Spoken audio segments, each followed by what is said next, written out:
বলতে পারো না আজকে 1 মে, জুমার দিন, আবার মে দিবস।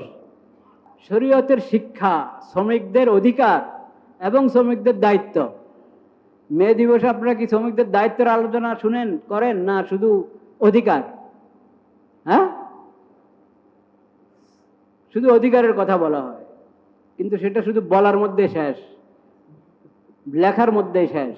বলা আর লেখা আর আনুষ্ঠানিকতা, নতুবা তাদের অধিকার কতটুকু আদায় করার বাস্তব পদক্ষেপ নেওয়া হয়েছে চিন্তা করতে হবে কিনা।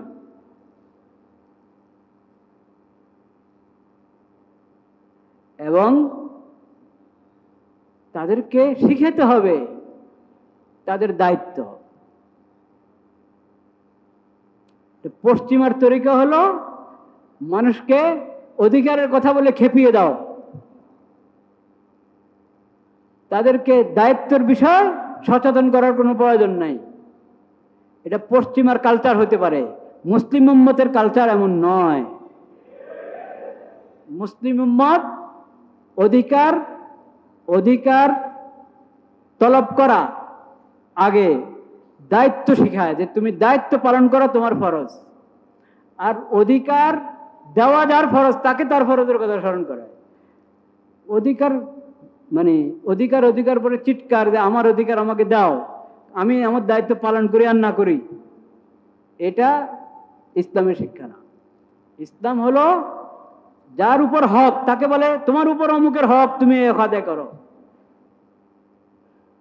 আর যখন প্রত্যেককে তার দায়িত্ব এবং প্রত্যেককে তার অধিকারের ব্যাপারে শিক্ষা দেওয়া হবে, তাহলে প্রত্যেকে সচেতন হবে অন্যের হক আদায় করার ক্ষেত্রে এবং নিজের দায়িত্ব পালন করার ক্ষেত্রে। নিজের দায়িত্ব পালন করলে তো আরেকজন হক পাবে নাকি?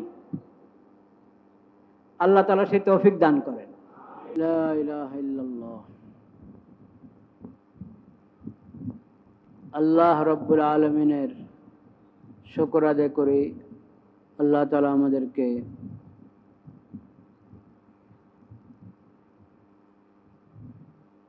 জুমার দিন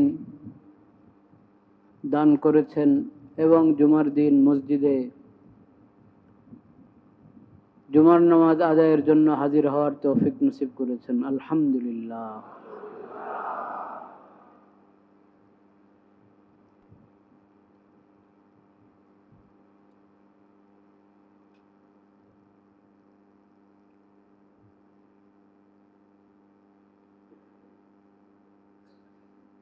জুলকাদ মাস মাঝামাঝিতে আছে।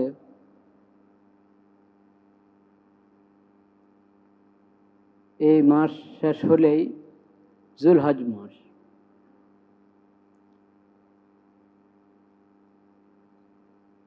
চন্দ্র মাসগুলোর সর্বশেষ মাস হলো জুলহজ, প্রথম মাস হলো মুহররম।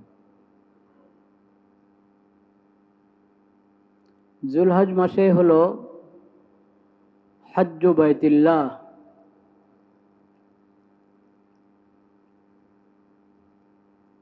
আল্লাহর ঘরের জিয়ারত এবং আল্লাহর কুদরত ও রহমতের বিশেষ কিছু কিছু স্থানের জিয়ারতের সময়। এই আবাদতটা শুধু জুলহজ মাসে সম্ভব, বছরের অন্য কোনো মাসে হজের আবাদত সম্পন্ন করা যায় না। হজের আবাদত জুলহজ মাসেই হবে। এহরাম যে কোনো সময় বাঁধা যায়, হজের নিয়তে তালবিয়া পড়ে এহরাম যে কোনো সময় শুরু করা যায়, কিন্তু হজের আমলটা জুলহজ মাসেই সম্ভব। উমরা যে কোনো মাসে হতে পারে, বছরের 8 দিন, হজের যেই বিশেষ দিনগুলো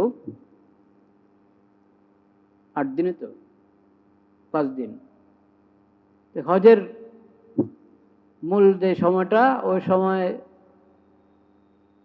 ছাড়া বছরের অন্য যে কোনো সময় উমরা করা যায়।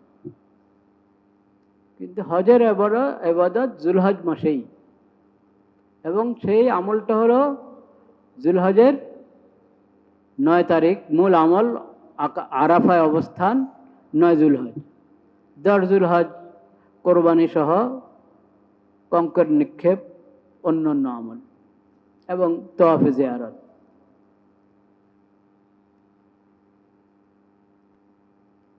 হজের যাবতীয় মাসলা মাসাইল তো আমরা নির্ভরযোগ্য কিতাব থেকে পড়ব, আলেমদের সোহবতে গিয়ে শিখব এবং আলেমদের কাছ থেকে জেনে নেব। হজ করার সময় কোনো বিজ্ঞ ব্যক্তি যিনি আগে হজ করেছেন, হজের মাসলা মাসাইল ভালোভাবে জানেন, তার সঙ্গে হজ করব, যাতে কোনো ভুল না হয়। এখন কথাগুলো এই জন্য বলছি যে যেহেতু জিলহজ মাস সামনে, সেই প্রসঙ্গে স্মরণ করিয়ে দেওয়ার জন্য বলা। বাকি এখনের যে ব্যবস্থাপনা, সেটা তো আর এই মুহূর্তে নিয়ত করে কেউ হজে চলে যাবে, এটা হয়তো একটু কঠিন। একেবারে অসম্ভব তো বলা যায় না, একটু কঠিন। আগে থেকেই ফিকির করতে হয়, যাবতীয় ফর্মালিটি পুরা করতে হয়। যার উপর হজ ফরজ কিন্তু এই বছর যাওয়া হচ্ছে না, সে এখন থেকে পাকা নিয়ত করি আগামী মৌসুমে, আগামী জুলহজের হজ যাতে আমি ধরতে পারি ইনশাআল্লাহ। হজ ফরজ হওয়ার পর বিলম্ব করা গুনাহ, পাপ।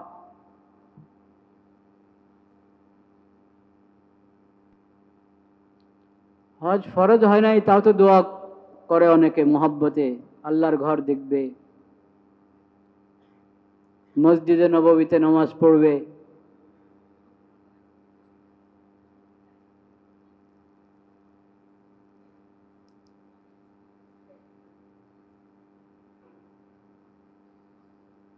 রওজা শরীফে নবী করিম সাল্লাল্লাহু আলাইহি ওয়াসাল্লামের সামনে দাঁড়িয়ে সরাসরি সালাত সালাম পেশ করবে, এই আশায় দোয়া করে মানুষ যে আল্লাহ আমাকে হারামাইন শরীফাইনের জিয়ারত করার তৌফিক নসিব করো।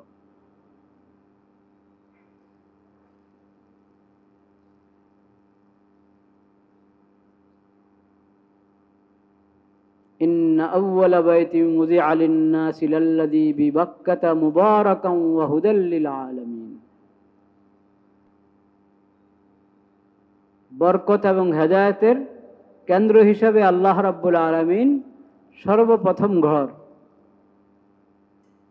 জমিনে সর্বপ্রথম যে ঘর তৈরি হয়েছে সেটা হলো বাইতুল্লাহ। মক্কা শরীফে যে বাইতুল্লাহ অবস্থিত, যার চারপাশে মসজিদে হারাম, সেই বাইতুল্লাহ প্রথম ঘর। তারপরে মসজিদে আকসা, বাইতুল মকদিস। মুবারাকান ওয়া হুদান লিল আলামিন, সকল বিশ্ববাসীর জন্য হেদায়েতের কেন্দ্র এবং বরকতের কেন্দ্র হলো বাইতুল্লাহ।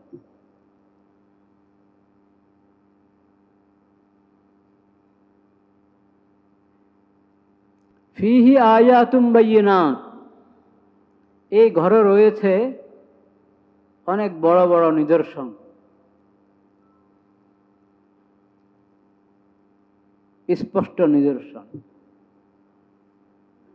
যেমন একটা আছে মাকাম ইব্রাহিম, মাকাম ইব্রাহিম।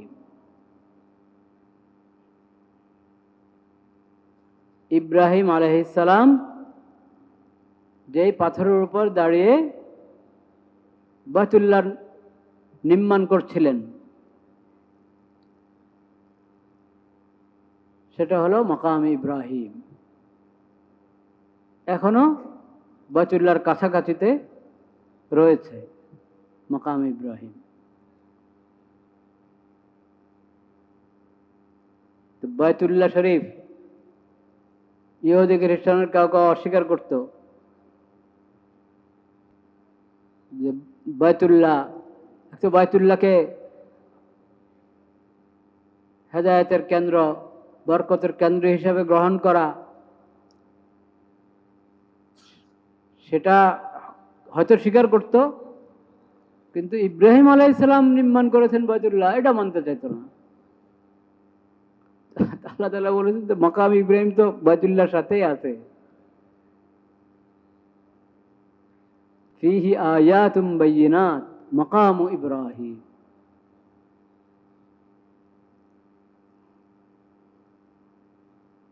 ওমান দাখালাহু কানা আমিনা। এই বাইতুল্লাহর চারপাশ মসজিদে হারাম, মসজিদে হারামের চারদিকে আরো বড় এরিয়া নিয়ে হারাম শরীফ। হারামের সীমানা কিন্তু অনেক বড়। মানুষ মনে করে হারাম শরীফ বলতে বাইতুল্লাহর চারপাশে মসজিদে হারাম বা এর চারপাশের চত্বর যেটুকু আছে এতটুকুই হারাম শরীফ। হারাম তো আরো বড়।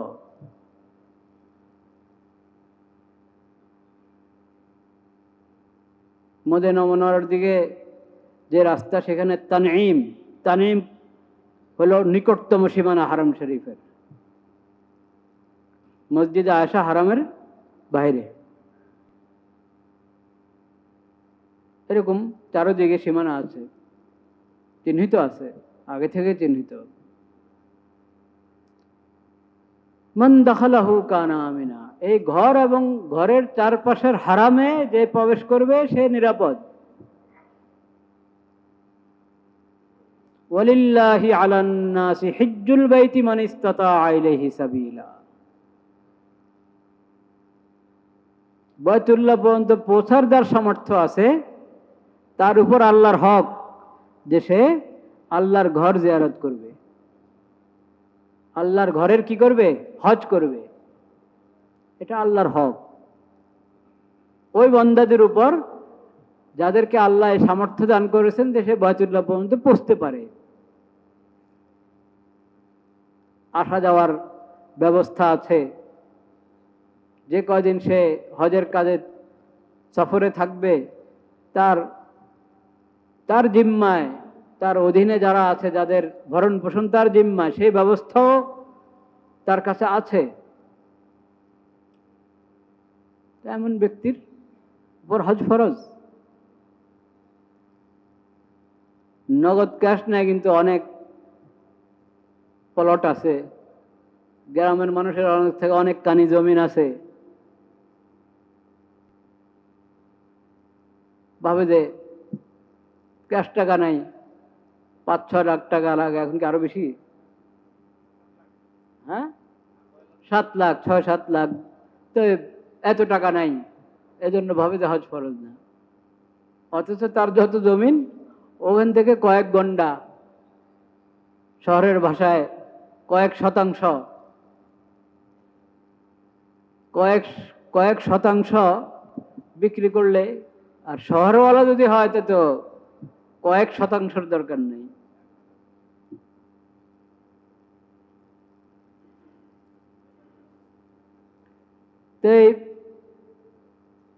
ওটা বিক্রি করলে সে হজ করতে পারে, তার উপরে হজ ফরজ।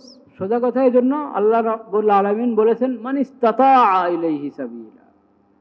বাইতুল্লাহ পর্যন্ত পৌঁছার যার সামর্থ্য আছে, শক্তি আছে, সামর্থ্য আছে, তার উপরে হজ ফরজ।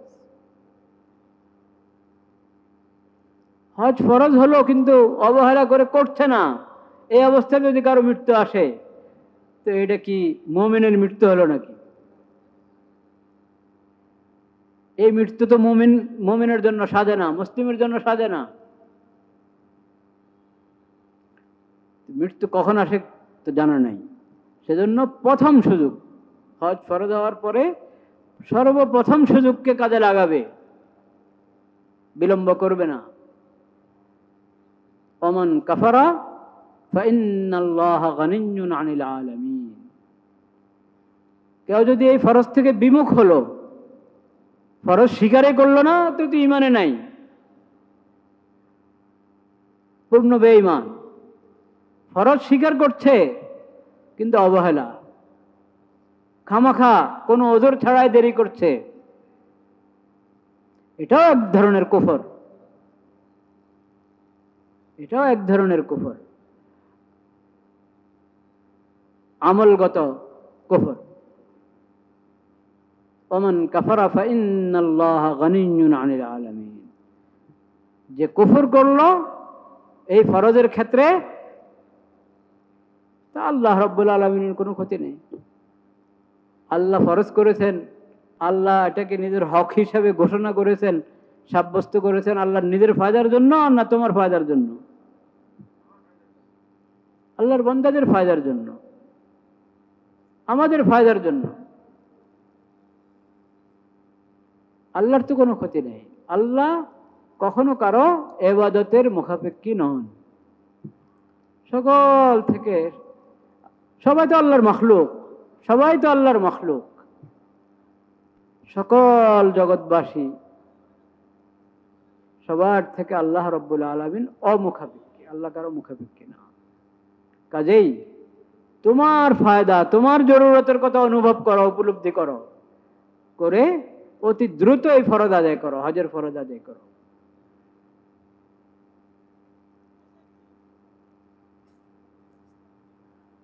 সূরা আলে ইমরানের আয়াতগুলো, যে আয়াতগুলো আমি তেলাওয়াত করলাম, 4 পারার প্রথম পৃষ্ঠার আয়াত, এগুলো এই আয়াতগুলোর পূর্বাপর দেখেন। সেখানে হলো মানে যারা কিতাবী ইসলাম এবং মুসলিম উম্মতকে দেখতে পারে না, তাদের হলো বাইতুল্লাহ শরীফ আর হজ নিয়ে যত হিংসা বিদ্বেষ। উম্মতে মুসলিমা এবং মুসলিম হয়ে ইসলামের সন্ধান পেয়েছে, ইসলামের কালিমা পড়তে পেরেছে মুসলিম, তাদের তো বাইতুল্লাহ, মুজদালিফা, মিনা, আরাফা, আল্লাহ রাব্বুল আলামিনের রহমত ও কুদরতের এসব নিদর্শন, এগুলোর প্রতি সম্মান, আস্থা, ভালোবাসা এটা অন্তরে পোষণ করবে, এটাই স্বাভাবিক। এবং আল্লাহর ঘর দেখার জন্য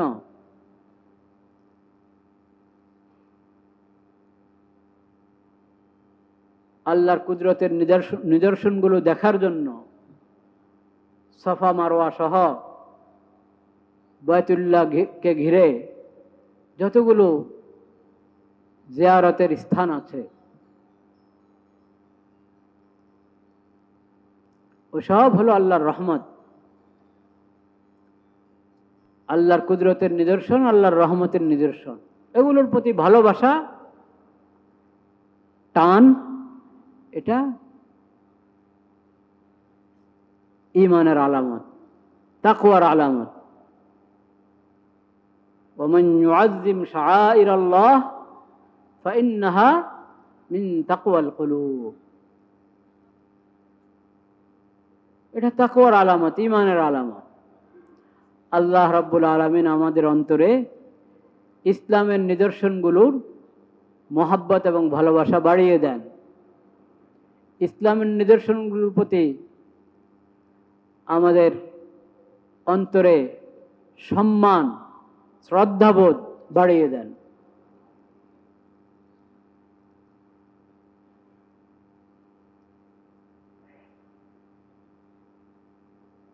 প্রত্যেক ইবাদতের মধ্যে অনেকগুলো সবক আছে, শিক্ষা আছে।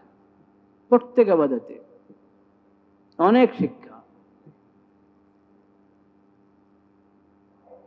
দুটা শিক্ষার কথা আজকে আবার আমি আমাকে সব ভাইকে স্মরণ করিয়ে দিচ্ছি। প্রত্যেক ইবাদতের মধ্যে অনেক শিক্ষা, দুটা শিক্ষার কথা আলোচনা করছি।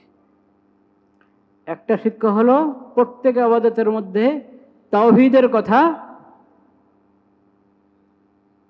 জিন্দা হয়, অন্তরে তাওহীদের কথা কি হয়? জিন্দা হয়। লা ইলাহা ইল্লাল্লাহ, আশহাদু আল্লা ইলাহা ইল্লাল্লাহ। কারণ ইবাদত একমাত্র কার জন্য? আল্লাহর জন্য। ইন্না সলাতি ওয়া নুসুকি ওয়া মাহইয়ায়া ওয়া মামাতি লিল্লাহি রাব্বিল আলামিন লা শারীকা লাহু ওয়া বিযালিকা উমিরতু ওয়া আনা আউয়ালুল মুসলিমিন। তাওহীদের কথা অন্তরে জাগ্রত করা প্রত্যেক ইবাদতের শিক্ষা। তাওহীদ এবং তাওহীদ সংশ্লিষ্ট যা আছে, ইখলাস, প্রত্যেক ইবাদতের মধ্যে কি থাকতে হবে? ইখলাস থাকতে হবে, ইহসান থাকতে হবে। ইখলাস, নিয়তটাকে খালেস করা। ইবাদত যেমন একমাত্র আল্লাহর জন্য হয়, তো ইবাদতের আমলটাও আমি করব একমাত্র কাকে খুশি করার জন্য? আল্লাহকে খুশি করার জন্য, একমাত্র আল্লাহকে রাজি খুশি করার জন্য। আমলের প্রতি আমি উৎসাহ পাবো, অন্তরে উদ্বুদ্ধ হব আমলের জন্য। কি কারণে? আল্লাহকে খুশি করার জন্য। আমলটা কেমন হবে? যত সুন্দর করে করা আমার সাধ্যে আছে, তত সুন্দর করে সুন্নত মোতাবেক, যেভাবে বিধিবিধান নবী করিম সাল্লাল্লাহু আলাইহি সাল্লাম শিখিয়েছেন এই আবাদতের, ওই বিধানগুলো মেনে পুরো সুন্নত তরিকায় দিলকে হাজির রেখে আমি আল্লাহর সামনে হাজির। আল্লাহ আমাকে দেখছেন, আমি আল্লাহকে দেখছি, মনে হয় যেন দেখছি। এমন একটা উপলব্ধি এবং অনুভূতি নিয়ে সুন্দর করে আবাদত করা, এটার নাম হলো ইহসান। এটার নাম কি? প্রত্যেক আবাদতে ইখলাস থাকতে হবে, ইহসান থাকতে হবে। এই দুটোটা তাওহীদের অংশ। আন তা'বুদাল্লাহ কাআন্নাকা তারাহ ফাইন লাম তাকুন তারাহ ফাইন্নাহু ইয়ারাক।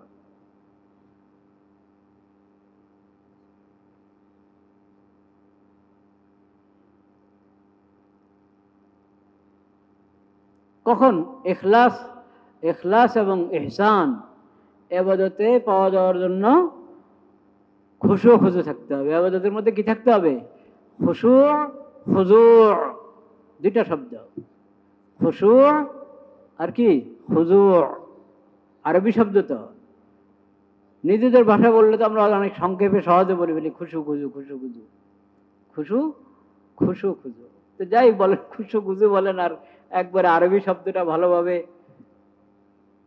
জেনে সুন্দর করে বুঝে যদি বলি খুশু খুজু, কি অর্থ? এটা খুশু অর্থ হলো বিনয়,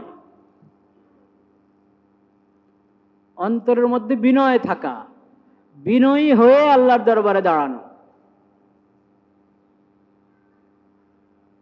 আর খুজু, আমার অঙ্গগুলো স্থির থাকবে।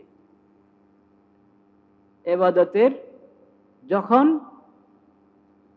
ইবাদতের যে অংশে অঙ্গগুলো যেই অবস্থানে থাকা দরকার ওইভাবে স্থির থাকবে।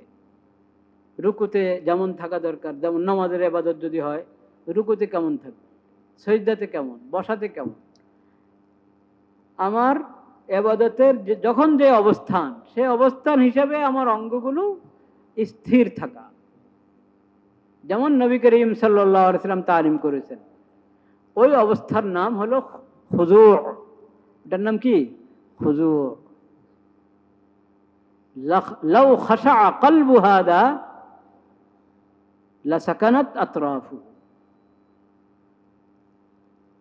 দিল যদি আল্লাহর সামনে হাজির থাকে, দিলটা যদি উপস্থিত থাকে এমন নামাজে, তাহলে আমার অঙ্গগুলো যখন যেমন থাকা দরকার ওইভাবে থাকবে, অবহেলা হবে না।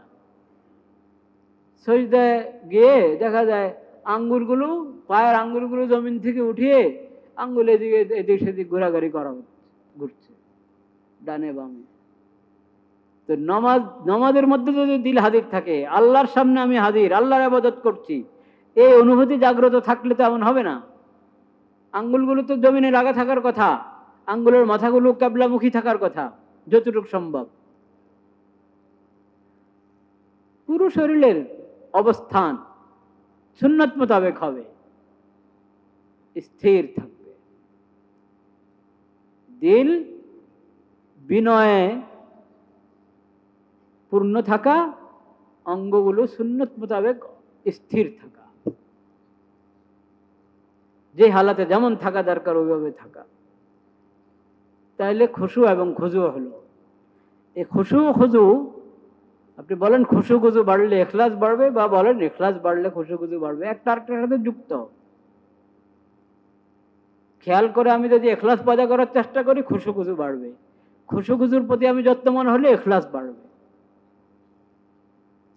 তো এই খুশু খুজু, ইখলাস, ইহসান, এটা হজের ইবাদতের মধ্যে আছে, হজের মধ্যেও আছে। হজের তালবিয়া, লব্বাইক আল্লাহুম্মা লব্বাইক, লব্বাইক লা শারীকা লাকা লব্বাইক, ইন্নাল হামদা ওয়ান নি'মাতা লাকা ওয়াল মুলক লা শারীকা লাক। তালবিয়া, শব্দে শব্দে তাওহীদের ধ্বনি।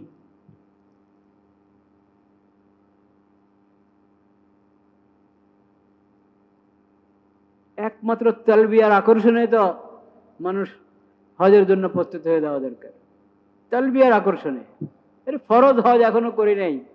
দেখো হাজি সাহেবরা কিভাবে এহরাম, একা আপনার আব্বা বা আপনার বাড়ির কাউ, ঘরের কাউ, ফ্ল্যাটের কাউ যাচ্ছে, হজে যাচ্ছেন, এহরামের কাপড় পরে তালবিয়াটা যখন পড়া শুরু করে তো সবার মনে খুশির আনন্দের জোয়ার আসে কিনা? তালবিয়ার আকর্ষণেই হজের জন্য প্রস্তুত হয়ে যাওয়া দরকার মানসিকভাবে। কাজেই যাওয়ার ব্যবস্থা আছে, কিন্তু বিভিন্ন অজুহাত দাঁড় করিয়ে হজে যাচ্ছি না, বিলম্ব করছি, গুনাহগার হচ্ছি যদি এরকম দেরি করি। আর স্বাদটা তো আল্লাহর ঘর দেখার স্বাদ এখন তো আর মানুষের কত দৈনিক ইয়েতেই দেখে, আপনার স্মার্টফোন যেটা জামানার ফিতনাও বটে, উপকারের চেয়ে যেটার ক্ষতি বেশি। অনেকের জন্য এটার ক্ষতি বেশি, ক্ষতির দিকটাই বেশি। ওখানে দেখে, সব দেখতেছে। আমাদের খাদেম বাজারকে বা মসজিদের কর্তৃপক্ষকে অনেকে জিজ্ঞেস করে যে আমরা তো মসজিদে হারামের সবকিছু দেখি এখান থেকে, তো হুজুর এরকম করে কেন? সাংবাদিকরা আসলে ক্যামেরা নিয়ে ঢুকলে এরকম উনি নিষেধ করেন কেন? ওখানে ক্যামেরা ফিট করে রেখেছে, হয়তো আছে। আর এখন তো প্রত্যেকের কাছেই এহরাম অবস্থাও স্মার্টফোন থাকে, এহরাম অবস্থাও স্মার্টফোন থাকে। এহরামের বরকত নষ্ট করার জন্য স্মার্টফোন ছাড়া আর কিছু দরকার আছে নাকি?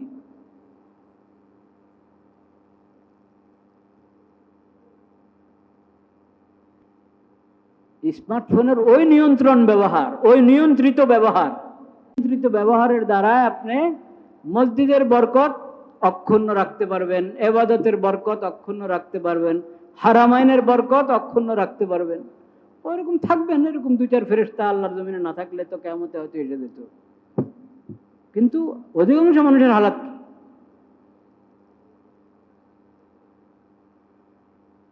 মসজিদে হারামে ঘুরছে, এবার এদিকে ঝিলিক মারে, ওইদিকে ঝিলিক মারে। এখানে দেখেন না,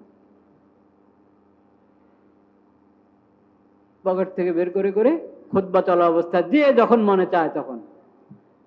আরে এই বয়ান শোনার কি বিধান, এটা তো জেনে নেন হুজুরদের কাছ থেকে। কিন্তু আরবি খুতবা, ওটা তো জুমার নামাজের অংশ। ওই খুতবা চলা অবস্থায় কিভাবে আপনি পকেটে হাত দেন, স্মার্টফোন ব্যবহার করেন, ওটা চালু করেন, ভিডিও করেন, ছবি তোলেন, ধরে রাখেন, তো ফরজ নষ্ট হচ্ছে আপনার।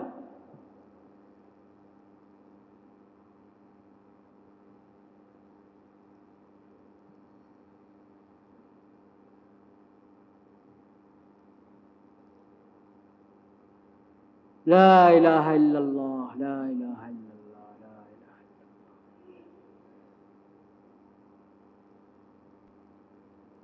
সেজন্য ভাইরা আমার, হজ এবং উমরার প্রতি যত্নবান হই। ফরজ হজ, যার ফরজ হয়েছে এখনো হজ হয় নাই, বিলম্ব না করি, প্রথম সুযোগে চলে যাই। আর হজের সম্মান রক্ষা করা, অনেকে হজের সম্মান রক্ষা করতে পারবে না, এজন্য হজ বিলম্ব করে।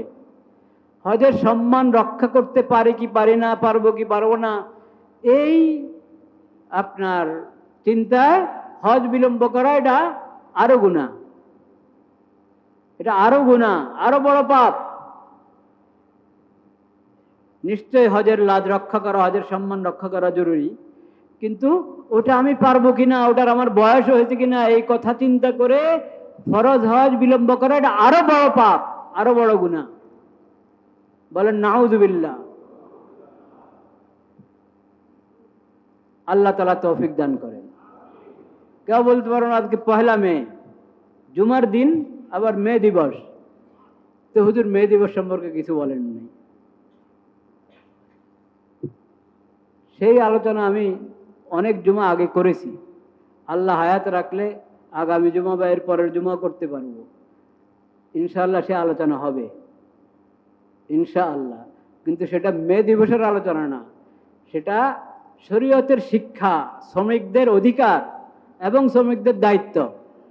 মে দিবসে আপনারা কি শ্রমিকদের দায়িত্বের আলোচনা শুনেন, করেন না শুধু অধিকার? হ্যাঁ,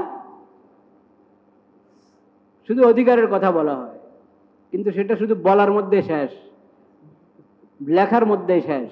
বলা আর লেখা আর আনুষ্ঠানিকতা, নতুবা তাদের অধিকার কতটুকু আদায় করার বাস্তব পদক্ষেপ নেওয়া হয়েছে চিন্তা করতে হবে কিনা।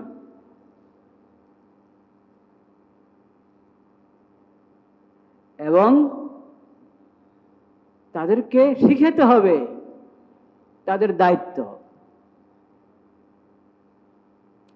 পশ্চিমার তরিকা হলো মানুষকে অধিকারের কথা বলে খেপিয়ে দাও, তাদেরকে দায়িত্বের বিষয় সচেতন করার কোনো প্রয়োজন নাই।